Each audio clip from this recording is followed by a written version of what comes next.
Bienvenue donc dans le micro de Tonton sur Artop TV. Alors aujourd'hui, j'ai l'honneur de recevoir Diane. Petite anecdote, donc nous on s'est rencontrés sur le tournage des Trois Mousquetaires. Tu as plusieurs cordes à ton arc dans le domaine artistique. On va commencer par la musique par exemple. Mhm. Donc je crois que tu as sorti déjà un clip qui est en ligne. C'est le premier clip où vraiment je chante, sinon je faisais surtout de la flûte traversière parce que c'est là que je me sentais le plus à l'aise. D'accord. Mais on peut pas parler quand on joue de la flûte, donc il manquait un peu de Ah, c'est texte. difficile, T'as ouais. vu? Alors on me demande de décrire le style de musique que je fais, je ne saurais pas le décrire. Ouais, Tonton. c'est le style Diane. Paris Voilà, Relax, c'est ça ton nom exactement. d'artiste, c'est Paris Relax. C'est ça. Si tu tapes sur YouTube. Alors oui, tu vas trouver surtout des choses sur Paris qui sont relaxantes. Ah ouais, remarque, c'est vrai que T'as le vu? pseudonyme, il est. Ouais, ouais, ouais, ouais. Prête à Effectivement. confusion, faut que tu rajoutes Do It On Your Own. C'est justement le Ouais, nom de mon ouais, clip. ouais. D'accord. Là, tu Do pourras le it on trouver. your own. Voilà. Donc là, tu chantes en anglais. Oui, j'ai choisi l'anglais parce qu'en fait, c'est comme ça que on peut me comprendre le plus. Soit je chante ma chanson en plusieurs langues, soit je la fais en anglais. Ah, en Voilà. plus, c'est mieux dans la musique en anglais, comme ça peut être entendu par plus de monde. Donc ça, c'est ton premier single. Donc Oui, on va le redire, le titre, rappelle-nous, Do It On Your Own. Do it on your own. Et qui est sorti il y a combien de temps? Il y a un an, avec Il y a un vraiment le an. clip, ouais. Et il a été primé à deux festivals. J'ai confié à Tonton que je me faisais des notes parce que j'ai du mal à retenir les noms. C'est Mais bien. il y a Maxir International Film avec l'accent festival, avec l'accent français, et le Lift Off Film Festival. Ben, grâce à ça, j'ai pu connaître une artiste qui est en Angleterre. Là, je vais passer Noël et le jour de l'an en Angleterre. On va essayer de se voir D'accord. pour voir si Très on peut bien. faire une collaboration, justement, parce que je sais pas, le contact est passé très vite. On s'est encouragés toutes les deux sur Ok. le réseau. Ah, ça arrive, ouais, ouais, c'est bien. Je crois que tu as un autre projet musical qui est Qui est en en cours. cours, Ah ouais. oui, à vrai dire, j'en ai trois. Je me suis un peu éparpillée. Alors vas-y, raconte-nous. Ça partait D'accord. d'une commande d'une chorale qui voulait faire un style épique. D'ailleurs, tu connais la fille en question, elle s'appelle Claire. Ouais, c'est bon, on sait pas, on a fait un stage de voix off ensemble, Ça non, devait c'est être pas ça, ça? il me semble que c'était ça. Ça m'a inspiré pour que je parte un petit peu, j'explore le milieu épique, donc un peu musique de film. D'accord. Et donc là, je suis en train de m'entraîner ardemment à la flûte traversière parce que j'ai un peu levé le niveau.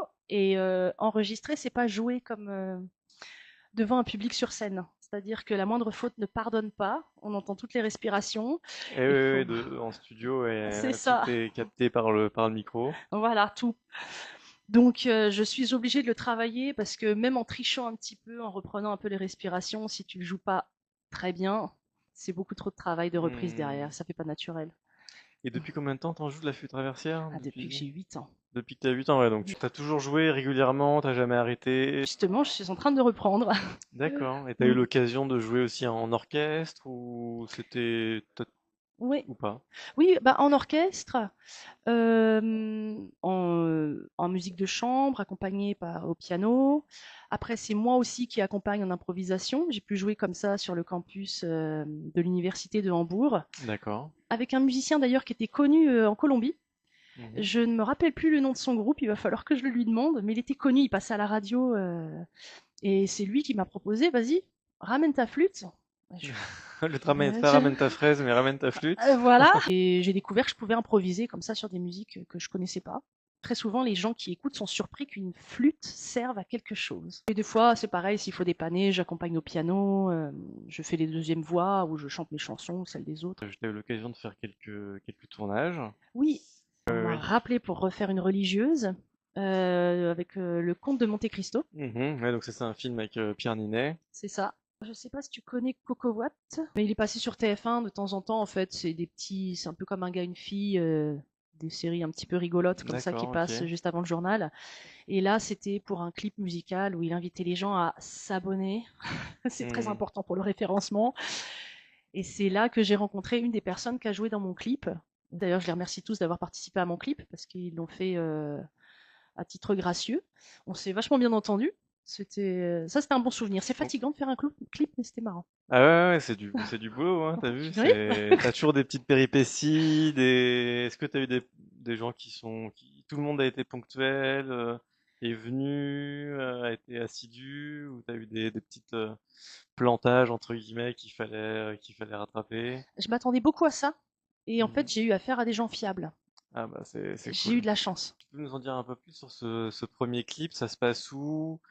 Qu'est-ce que les gens peuvent retrouver dedans? Ou... Oui, alors ça se passe à Puteaux.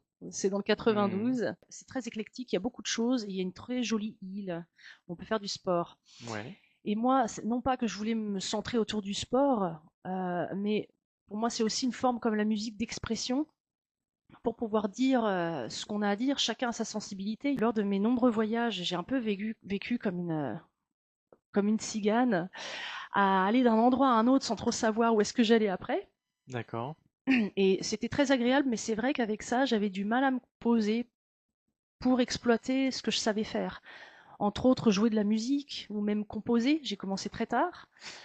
Euh, et quand j'accompagnais, bah, j'avais un ami qui était en Bosnie, qui faisait beaucoup d'escalade, et il a créé son propre club avec un ami d'escalade où des gens vraiment venaient.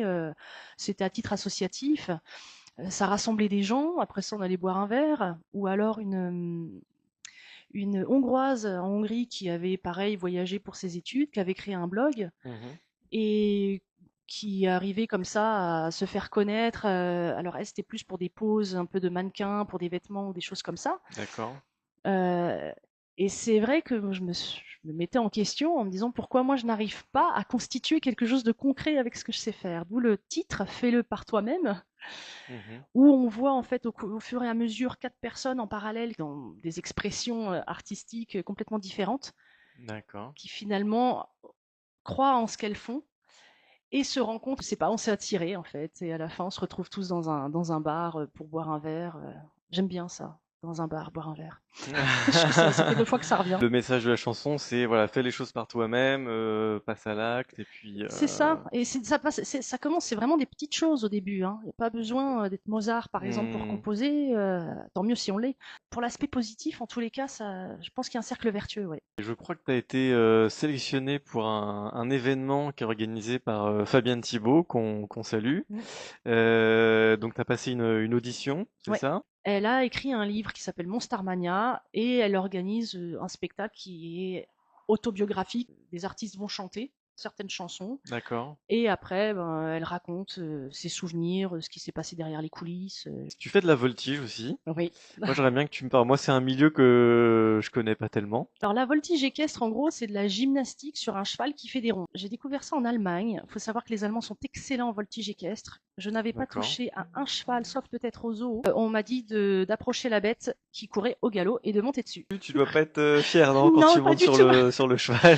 Bah, on dirait en fait un moustique écrasé sur un pare-brise quand tu lui montes dessus. À chaque fois, j'avais très peur, mais quand je ressortais, j'étais extrêmement heureuse. Ouais.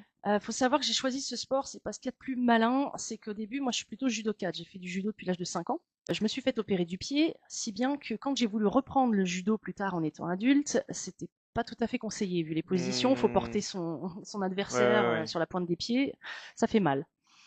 Et comme je voulais quand même un sport avec un peu d'adrénaline, j'ai choisi la voltige, ce qui n'aide pas plus que ça mon pied. Ça t'est arrivé de te blesser ou de Oui, chuter? Ouais, ouais, ouais. oui, oui. Bah, je sauve mon pied, mais je me suis fait mal au genou. Donc je ne tombe pas sur mon pied, je me fais mal ailleurs. J'ai fait les championnats de France en 2023. C'était une Mhm. première pour moi. Et donc il a fallu participer à des concours. Bah, la semaine dernière, j'étais à un concours qui était à Meaux, qui est un centre équestre qui fait sport-études. Franchement, c'est digne d'un spectacle quand vous allez à ces concours-là. Pour ceux Mhm. qui se qualifient au championnat du monde, ce qui était le cas la semaine dernière, super beau. C'est un sport artistique en fait. Celui qui nous entraîne de temps en temps en ligne et qui vient faire des stages, c'est l'ex-champion du monde de 2012, D'accord. Nicolas Andréani, qui vient nous entraîner. Donc c'est médiatisé, oui, parce que je crois que c'était sur France 3. Ok. Mais je pense que ceux qui regardent particulièrement sont ceux qui sont issus du milieu équestre.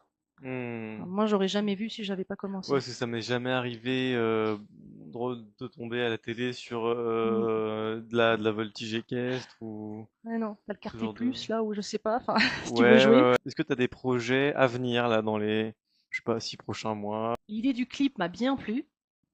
Il se Ouais. passerait au Brésil. Seulement, il faut d'abord Oh, que, sympa. hein, mais il faut d'abord que j'ai les fonds pour pouvoir y aller. Mais j'ai un ami là-bas au Brésil que j'avais rencontré quand T'as j'étais des amis partout, toi, ben, j'avais dit que j'ai rencontré en Slovaquie. hein? Ouais. qui lui est bien équipé et qui m'a dit qu'il pouvait filmer mon clip, il y avait pas de problème. Ouais, ok, très bien. Donc ça, bon, c'est juste l'aspect visuel. Par contre, la musique, alors c'est pareil, je l'ai composée. Il faut encore que je recherche la subtilité des sons parce qu'il y a plein de sons qu'on peut faire avec les synthés que je continue de découvrir. C'est un fond, c'est un puissant fond. Hmm. Et je suis en train d'écrire les textes. Donc c'est en cours, mais enfin 2026, je le sors. Après le clip, je pense que T'as une idée un peu du thème, oui, ouais. oui, oui. Bah alors ça tourne un petit peu autour du cycle de la vie. Il y a un aspect un petit peu nostalgique qui est toujours présent chez moi. Mhm. Euh, où il y a le côté un peu absurde de oui, bah après moi, ce sera une autre personne, après cette autre personne, et ça continue sans fin, comme ça, tout se répète. Et en même temps, au sein d'une génération, chacun a sa particularité. Alors pourquoi le Brésil? Et puis je vais le chanter en espagnol. Je me suis dit l'espagnol va beaucoup mieux qu'une autre langue Hmm. sur cette sonorité. Et puis avec ce thème, ça m'a un petit peu inspiré je sais pas, les légendes amérindiennes, qui sont quand même pas mal autour de la vie se recycle. D'ailleurs, ils disent bien nous appartenons à la terre ne nous appartient pas. Et beau projet, donc bah en plus le Brésil c'est beau, hein. Moi j'y suis allé une fois à Rio de Janeiro et j'en ai Mhm. un super souvenir, c'est vraiment magnifique. Maintenant, il faut que je l'enregistre aussi dans mon nouveau studio qui est en cours. Je le refais hein, parce que ça évolue tout le temps, les techniques, les technologies, les plugins. Et tu composes tout toi-même. Oui, oui, je fais tout de A à Z, donc ça comprend composer, ensuite trouver les bons sons, apprendre avec les synthés qu'on a à bien le manipuler. C'est comme un nouvel instrument à chaque fois, quasiment. Mhm. Après, il faut faire le mixage, parce que quand tu chantes tout court comme ça dans un micro, c'est pas le même effet, il n'y a pas de reverb. Tu fais toi-même le mixage et Je fais le moi-même le mastering? mixage, oui, voilà, c'est Ah ça. ouais, t'es Occupé. technique, hein, ouais, ouais. Moi je le sais faire, je m'embête pas. Est-ce que tu veux nous faire découvrir un peu ton univers musical? Oj nie budicie, tu me man maladowa. Oj paka soniczka, tu mnie wzajdzie.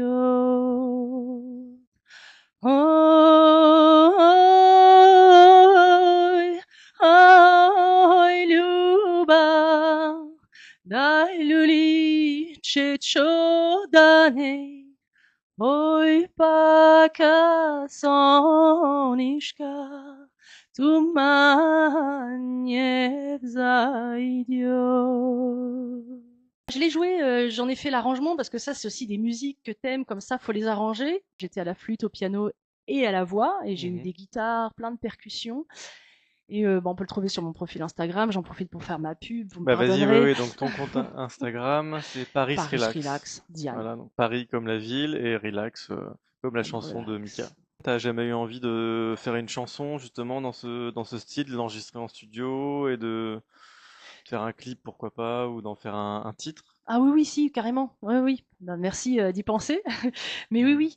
Alors, j'ai fait, ça c'est un petit peu différent, c'est plus de la ethno deep house, si on essaie de trouver un nom sur ce que je compose, c'est assez éclectique ce que je fais en fait. On a une petite voix d'enfant dedans, moi j'aime beaucoup.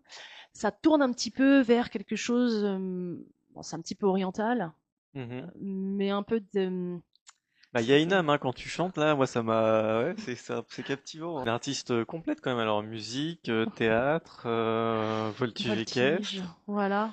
Ça prend du des temps. tournages de temps en temps. Oui, oui, oui. Et alors bon, moi, une question que je pose en général à mes invités, c'est si tu avais un message à faire passer aux auditeurs de d'Artop TV, qu'est-ce que tu aurais envie de faire passer comme message? Je pense qu'on fait beaucoup de choses malgré nous.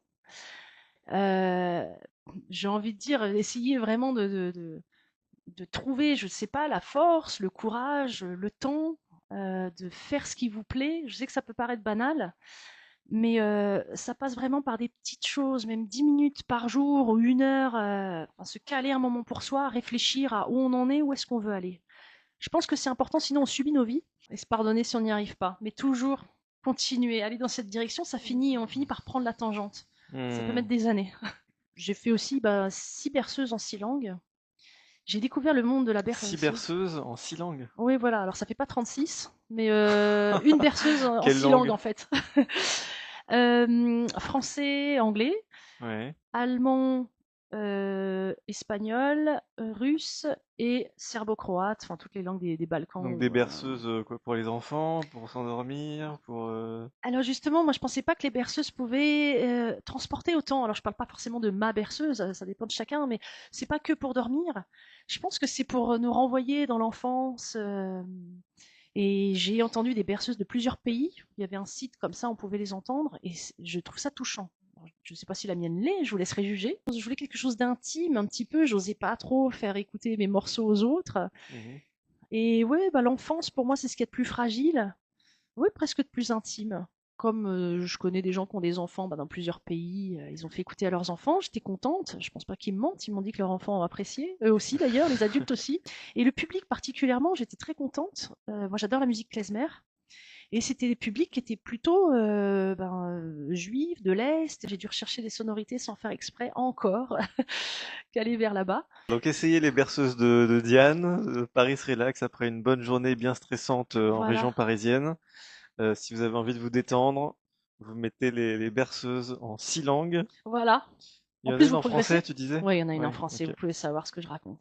d'accord. J'ai découvert le surf il n'y a pas très très longtemps. Ça, c'est le sport que je Hmm. ferai quand je ne pourrai plus faire de voltige équestre en Amérique latine, alors que je viens d'une presqu'île de la Manche, celle de la Manche, et j'avais pas touché à une planche de surf. Il a fallu que j'attende d'aller en Amérique latine pour aller essayer le surf la première Où fois. ça, en Amérique latine?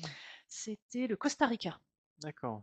où ça a bien marché. Puis après, je suis allée en Colombie, où là, je me suis prise toutes les vagues et j'ai pas pu monter une seule fois sur ma planche. Hmm. Pas très encourageant. Je conseille le Costa Rica. C'est l'heure de nous quitter. À très bientôt dans le micro de Tonton. Et puis à très bientôt sur Artop TV. Merci Merci. beaucoup. Ciao, Au ciao. revoir.